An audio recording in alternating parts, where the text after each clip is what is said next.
Amaravati railway line వచ్చింది. Visakhapatnam railway zone వచ్చింది. Visakhapatnam steel plant కి 11,440 కోట్ల రూపాయలు రెవెన్యూ ప్యాకేజ్ ఇచ్చి దీన్ని కూడా సెట్ చేసే పరిస్థితికి వచ్చాం. ఆంధ్రుల సెంటిమెంట్ ఇది. అలాంటి దాన్ని కూడా క్లియర్ చేశాం.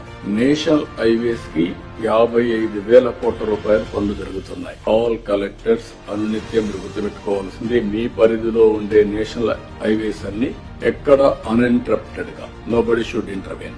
ఎట్టి పరిస్థితుల్లో ఆటో పైలట్ తిరగాలి. అదే సమయంలో ఎన్విరాన్మెంట్ క్లియరెన్స్ గానీ ఇంకా ఏమైనా ప్రాబ్లమ్స్ ఉంటే you have to sort it out.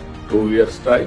2 years లో ఈ ప్రాజెక్ట్స్ అన్ని పూర్తి కావాలి. అదే మరి రైల్వే ప్రాజెక్ట్స్ 75,000 కోట్ల రూపాయలు జరగబోతున్నాయి. ఇప్పుడు పిలిచినట్టన్నీ కూడా ఈ రైల్వే స్టేషన్స్ మోడర్నైజేషన్ ఇవన్నీ మీరు గుర్తుపెట్టుకోవాల్సింది. మాకు సంబంధం లేదు, ఈ సెంట్రల్ గవర్నమెంట్ అనే యాటిట్యూడ్ ఉంటే, ప్రోగ్రెస్ ఉంటే మనకే ఉపయోగపడుతుంది. కాబట్టి మీరు అవన్నీ కూడా ప్రతి ఒక్క ప్రాజెక్ట్ మీరు పూర్తి చేసే బాధ్యత మీ మీద ఉంటుంది.